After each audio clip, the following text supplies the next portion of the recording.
Buenos días a todos, buenos días, presidente. Usted en una mañanera de, si no mal recuerdo, Baja California, mencionó que cuando se retire va a trabajar en 2 libros, o eso es lo que yo entendí en el prehispánico y en el pensamiento conservador. Y en ese libro mencionó, en el último, que le cuesta mucho trabajo encontrar información para poderlo redactar. Y yo llevo 3 años trabajando en una serie que se llama Mexicas, el Renacimiento, en su primera etapa, y en su segunda etapa, Mexicas, el Testamento. Y también me topé con ese pequeño problema de que en la mal llamada conquista, así le llamo yo, porque esa no es nuestra historia, es su historia. Yo considero que nosotros tenemos que contar nuestra historia, porque nosotros tenemos una historia y es muy linda, porque ellos tendrán su conquista, pero para nosotros es, como usted llama, una transformación, porque fue el nacimiento del México actual. Entonces, cuando yo le había propuesto lo de reconstruir Tenochtitlan, es porque, por ejemplo, el viernes que yo llegué aquí, mirando a los aztecas, la danza que ellos están haciendo solo tienen una parte, no tienen toda la infraestructura de la danza. Entonces es importante como tener un marco para poder tener todo el rompecabezas de nuestra historia. Y para mí es importante darla a conocer, porque cuesta como trabajo irse al pasado, y como que le da un poco de vergüenza por lo que han contado los historiadores del del México antiguo. Entonces como que no queremos, pero una vez que se profundiza y se llega a la raíz, se da cuenta que es hermosa. Por ejemplo, le traigo un dato, porque yo también tengo mis datos. Cuando Moctezuma le dice a la Malinche, y a Hernán Cortés le dice Malinche, que nosotros los mexicanos lo adoptamos como un malinchismo hacia nuestra patria, que no queremos la patria, pero no se refería a eso Moctezuma, porque le dijo Malinche, Malinche debe ser una traducción, según lo que leímos, como extranjero, como forastero, porque le decía a los dos Malinche. No necesariamente es lo que adoptamos nosotros, o probablemente Mesías, como era el que esperaba según Moctezuma. Entonces es una historia muy bonita, y dirá usted por qué me paro aquí, porque lo que me he propuesto es tan grande que no puedo, y le quería pedir el favor de si me contacta con el productor Epigmenio para poderle plantear esta serie y ver si es posible realizarla. Sí, fíjate que yo coincido contigo. Hace falta difundir más nuestra historia prehispánica, porque ya lo hemos dicho aquí, ¿sí? La historia conocida, aún con todas sus deformaciones, es de hace 500 años, de la llegada de los invasores españoles a nuestro tiempo. Sí. Pero, por ejemplo, los 2 siglos de dominación de los mexicas, ¿sí?, no se conocen mucho. ¿Sí? Y es algo extraordinario, porque en 2 siglos, desde que llegan aquí, a este sitio, 1322, 23, 24, hasta la conquista, la batalla de Tenochtitlan, ¿sí?, que son 200 años, 2 siglos, 200 años. Ellos, ¿sí?, levantan lo que podría llamarse un imperio. Pero se puede pensar, es algo fácil. No. En 200 años dominar lo que es México actualmente y parte de Centroamérica, sí, hasta Panamá, hasta el Darién, sí, tener todo el dominio en 2 siglos. Imagínense, tenemos alrededor de 2.500 municipios, 2.500, y la mitad tienen nombre náhuatl. Sí. Y hay nombre náhuatl en la región zapoteca y en la región maya y en la región chichimeca, en el norte, en el centro, en el sur. Bueno, Nicaragua es náhuatl.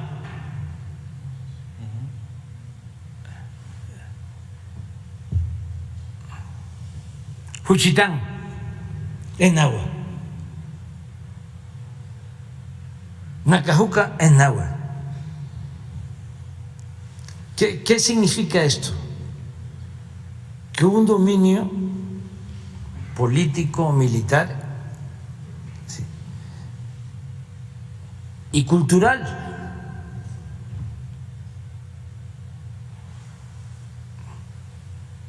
Porque desde luego que debajo del nombre náhuatl está el nombre zapoteco, y todavía seguramente en Juchitán no dicen voy a Juchitán, deben de utilizar el nombre antiguo. En Nacajuca no dicen voy a Nacajuca, voy a Yocotán. Abajo está, son como capas. Pero los 200 años de dominación, sí, mexica significó un predominio completo, ¿sí?, formado por esta triple alianza y de esplendor. Entonces dicen, bueno,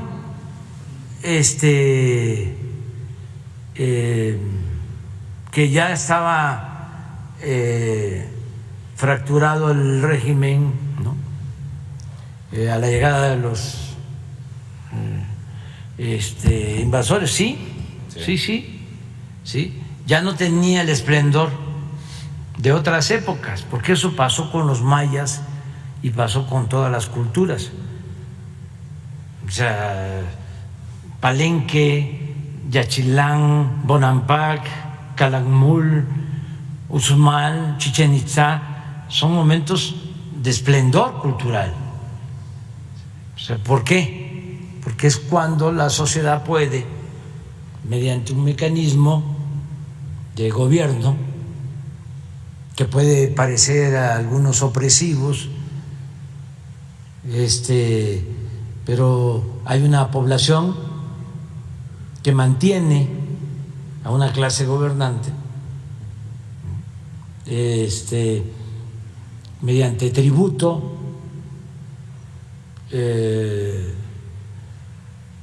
es una especie de impuestos que pagan para que esa clase gobernante teológica, civil, pueda vivir, y de ahí surgen los científicos y los artesanos y los arquitectos. Entonces, mientras hay prosperidad, es un estado próspero, desarrollado, ¿sí?, hay también esplendor cultural. Cuando por problemas internos entre los mismos habitantes de estas culturas o por otros factores, se habla incluso hasta por agotamiento del suelo, en el caso de la agricultura, por la sobreexplotación del suelo, que ya no permite tener excedentes para que la gente produzca, obtenga para su sustento y pague el excedente, que es un tributo, ¿sí?, al gobernante. Entonces, cuando ya el suelo, hay un problema de agotamiento ecológico, por sobrepoblación también, entonces ya no hay ese esplendor, ya no se tiene a esa clase gobernante de artistas, de científicos para la creación, ¿no? Entonces, es importantísimo esos 200 años, lo que hicieron. Entonces se fueron desgastando, de modo que cuando llegan los conquistadores, pues ya pueden hacer alianzas con otros que ya les competían, porque ya no tenían los mexicas el mismo poderío que llegaron a tener en la época de auge, de esplendor. Pero ahí estamos hablando nada más de 200 años. Ajá. ¿Nos vamos para atrás? No, esa es otra historia. Entonces, ¿qué conocemos? 500 años. ¿Y qué es lo que más predomina de la historia de 500 años a la fecha? El que nos trajeron la civilización de Europa. De esos 500 años, 300 dominados. Y desde luego que se impuso el predominio de ese pensamiento que nos trajeron la civilización. Y que nos hizo mucho daño en el aspecto de que siempre pusieron el mexicano no puede. Y usted lo acaba de demostrar. A mí me gusta mucho ver cómo hizo una refinería, los caminos artesanales de Oaxaca, o sea, teniendo tanto conocimiento sobre hacer infraestructuras. Te decían aquí los gobiernos anteriores, no se puede, déjaselo a los extranjeros, y todo lo hacían ellos, sí. Y como dice usted, mal hechos. Sí, no, el pueblo de México, precisamente por todos esos antecedentes culturales, es un pueblo excepcional en el mundo. O sea, la grandeza de México está en sus culturas,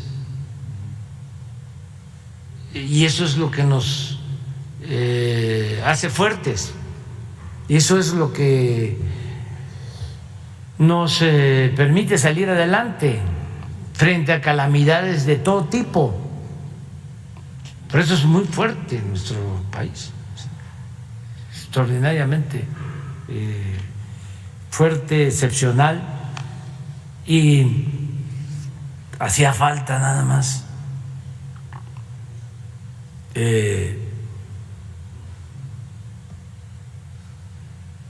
mejorar el gobierno, y eso es lo que nos toca a nosotros, y va a seguir. Y en la medida de que se mejore el gobierno,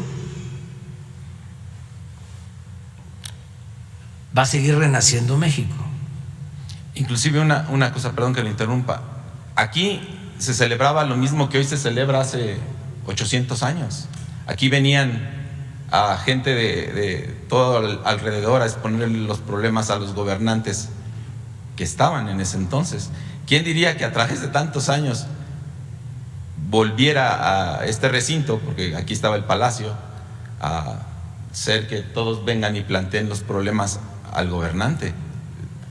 Sí. Sí, a Tlatoani. Sí, sí, por eso hay mucho respeto. No le dije así, pero es... a la autoridad. No. Es que es una tradición. Eso, por ejemplo, los fifís no lo saben, no lo entienden. No lo conocen. Sí, porque la gente respeta mucho a la autoridad, porque viene de lejos, es una tradición. Entonces,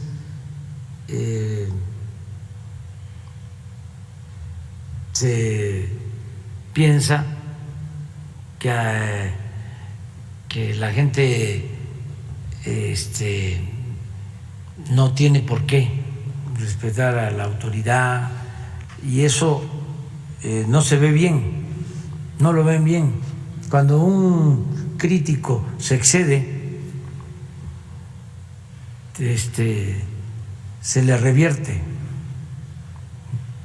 porque sí hay mucho respeto por la autoridad, y lo que hay que buscar es pues que ese respeto, ¿no?, se mantenga a partir de el recto proceder de la autoridad, que se gane el respeto, ¿no?, la autoridad. Pero pues qué bien que estás haciendo ese trabajo. Y sí, Epigmenio, yo estoy recomendando que para lo del Tren Maya se haga un documental, porque es una nación, es que es una cosa impresionante, impresionante, los sitios arqueológicos, lo que hay de riqueza artística, cultural. Y hubo un tiempo en que se pensaba mucho que estas edificaciones, sobre todo las coloniales, templos, ¿sí?, que además son bellísimos, va uno a Oaxaca o a Zacatecas o a San Luis o a Guanajuato, pues es muy bella la arquitectura, pero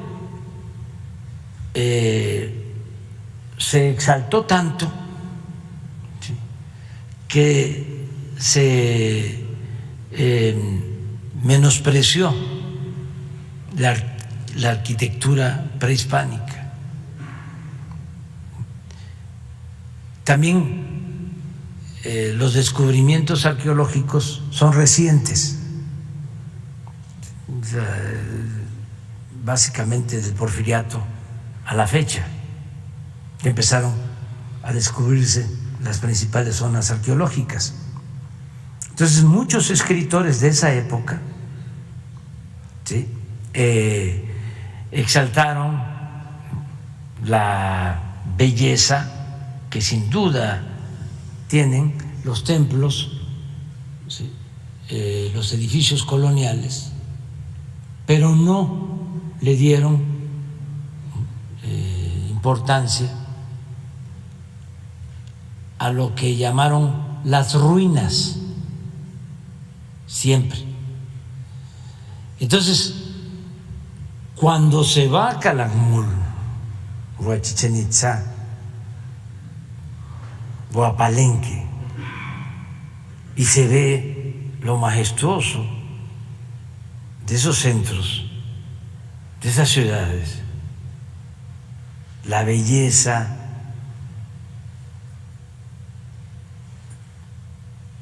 lo sensible, la exquisitez, el arte, entonces dice uno, no, esto está igual. Y es cuando empieza uno a ver que la cultura olmeca es la cultura madre, y encuentra uno arte y las esculturas y las cabezas colosales y la misma cultura maya en el periodo preclásico tiene cosas extraordinarias, pero estamos hablando de 3,000 años, 4,000 años a nuestros días. Entonces, de 4,000 años a 500, ya hay una diferencia. Y hay cosas que tenemos nosotros, los mexicanos, que no hemos perdido, ¿sí?, que vienen, desde luego, de antes de la invasión europea.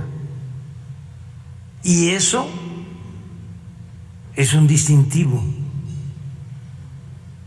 Eso nos hace diferentes y eso también nos dan la fortaleza cultural, por ejemplo, la creatividad de los trabajadores. ¿De dónde viene? ¿De dónde viene que en Estados Unidos los trabajadores más deseados son los trabajadores mexicanos, los migrantes mexicanos? ¿De dónde viene eso? ¿De dónde viene el que en la industria de la construcción los mejores obreros son los que tienen que ver con la Mixteca o con la zona tolteca? Hasta la fecha, los trabajadores de la construcción de Hidalgo que trabajan aquí en la Ciudad de México son artistas, los fierreros, los que arman las estructuras para las columnas.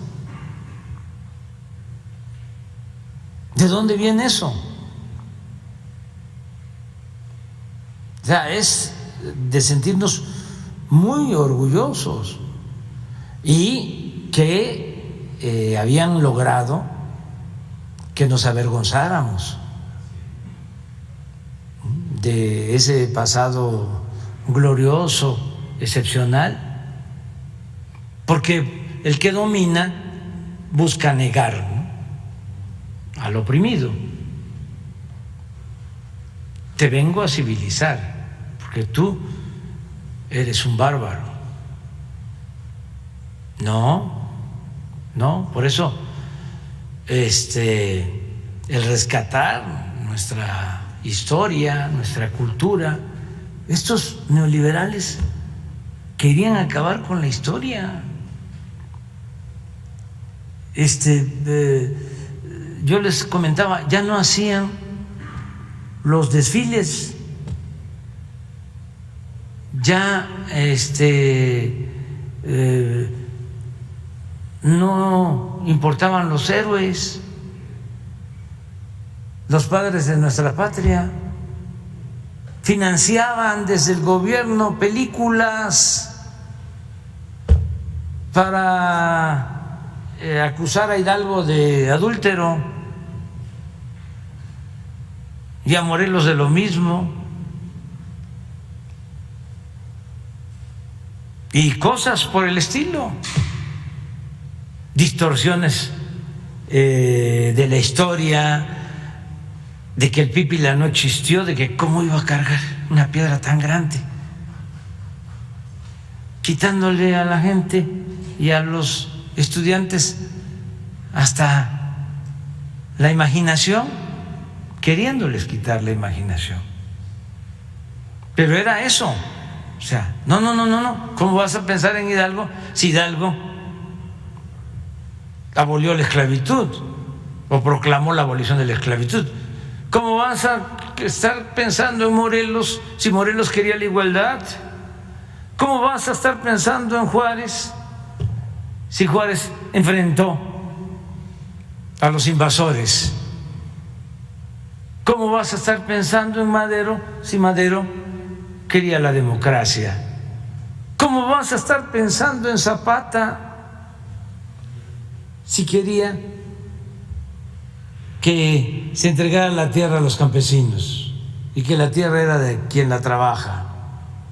¿Cómo vas a estar pensando en Villa si era un bandolero? ¿Cómo vas a estar pensando en el general Cárdenas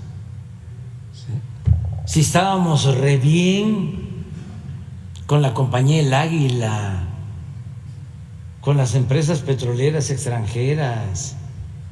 Pero véanlos en los libros de este Martín Moreno y de todos estos. Ahí está. Olvídate de eso. Ve hacia adelante. Ya, ¿no? No, sí. Ahí está la fuente de nuestro conocimiento, de nuestra sabiduría. Ahí está el camino a seguir. Ese es el humanismo mexicano. Ese es nuestro modelo. ¿Dónde vamos a tener una historia tan fecunda como la nuestra? Con todo respeto.